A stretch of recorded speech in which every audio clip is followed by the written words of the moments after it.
Hi, my name is Theresa Molloy and I'm president of the NIRI New York chapter, and welcome to the NIRI New York Minute, where we talk about the hottest topics in investor relations with the business leaders who are setting the trends. I recently had a chance to spend some time talking to Bess Joffe, who is Managing Director of Governance at TIAA-CREF.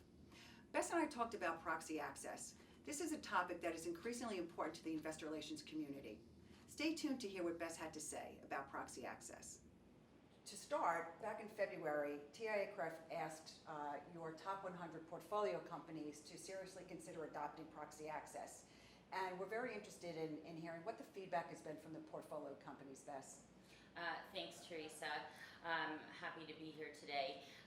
We did ask our top 100 holdings to proactively adopt proxy access, essentially at the SEC thresholds of 3% for 3 years.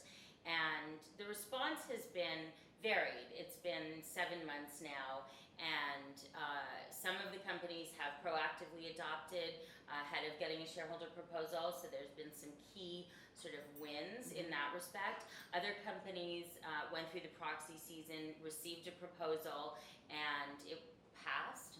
Other companies had about, just under a pass through the proxy season, so they're still talking about what to do and how to interpret that vote.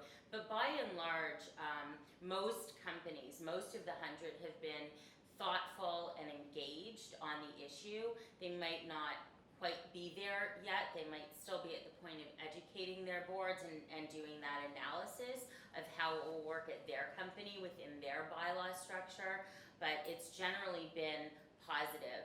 We haven't had too many companies ignore our request entirely, which is obviously positive. So when you engage with your companies about proxy access, what are the types of questions that you're getting? So again, they really vary. A lot of companies are into the nuts and bolts.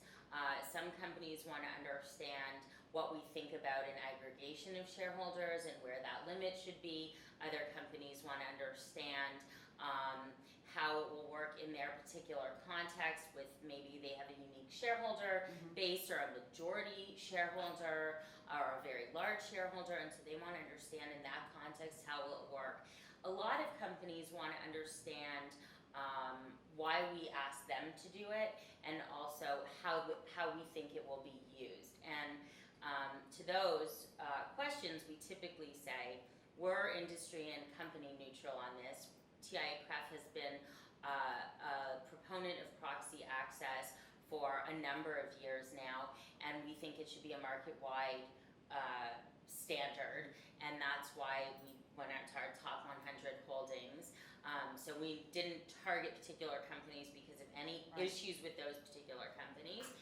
And in terms of how will it be used, I mean, we typically think that as it's used in other markets, it will be used as a measure of last resort. It's a tremendous amount of effort to get to the 3%.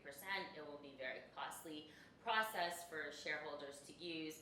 It will be disruptive to everybody to use it, and that's why we think it's really a back pocket last resort option. If there's a failing management team, a failing company, and a board of directors that's not stepping in to clean up the situation, that's when proxy access is something that shareholders can utilize to promote change. You mentioned earlier that a number of companies have already adopted proxy access: Prudential, GE, Microsoft, Coca-Cola, to name a few.